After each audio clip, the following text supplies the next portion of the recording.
Y piano out of all the instruments ज्या जगात आहेत? ओके, सो पियानो कुठून आलं? सुरेशजींना मी एकदा एका कार्यक्रमात भेटले होते, सुरेश वाडकर. तर सुरेशजी म्हणले होते एक तंतुवाद्य आणि म्हणजे एक स्ट्रिंग इन्स्ट्रुमेंट आणि एक रिदम इन्स्ट्रुमेंट हे आलं पाहिजे. हे कुठल्याही गायकाला की हे 2 वाद्य आली पाहिजे. तर माझं ठरलं, मग string it is a string instrument, म्हणजे एका नोटवर कीला 3 तारा असतात.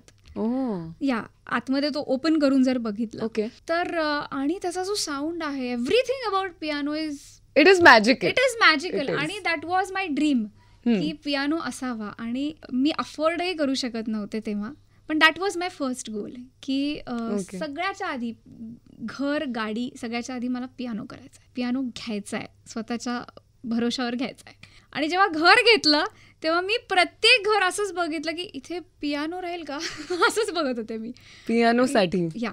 आणि मग त्या अकॉर्डिंग बाकी सगळं केलं.